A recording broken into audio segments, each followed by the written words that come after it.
Those claw marks don't look like any of the normal predators in these parts. Ridge stared at the savaged remains of a cow. And it's not just gashes.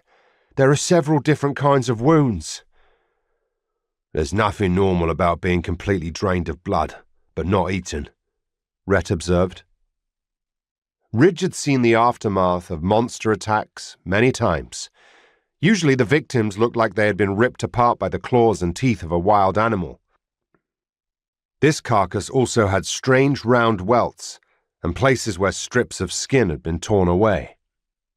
As Ridge and Rett examined the dead cow, Henry walked halfway across the field, dropping clay orbs in a line between them and the herd before he walked back to join them.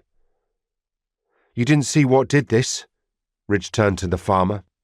The farmer had been by turns appalled and horrified when he went to the field and found the dead cow. Never saw anything like this, the man swore. And I fought off wild cats and wolves and packs of feral dogs when they came after my herd. The cats, they tried to drag off one. The wolves eat where one falls. Not this. He had paled at the sight and looked like he might throw up. Based on our report, the attack probably happened 4 or 5 hours ago, Rett said. That accounted for when he had the vision, as well as time for him to recover. Being hit with a psychic sending always took a toll and sometimes knocked Rett out or put him in bed for the rest of the day. By comparison, this vision had been relatively mild despite its troubling images. Did you hear or see anything unusual around that time? Given everything, Ridge thought the farmer remained remarkably calm. I was in the barn, so I wasn't nearby.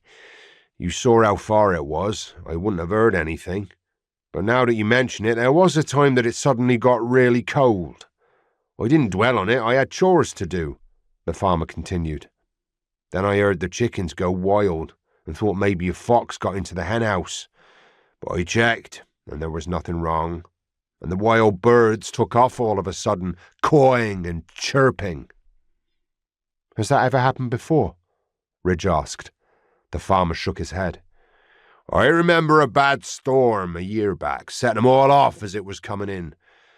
Otherwise, no. He rubbed his hands along his upper arms as if to warm himself, although the day was mild. There's one more thing. He hesitated. When this ruckus with the chickens and the birds happened, I got a strange feeling. Disturbing. Like a ghost, only worse. Worse? Rett pressed. The man looked unsure, perhaps afraid they would discount his impressions. We'll believe you, Henry assured him. Tell us.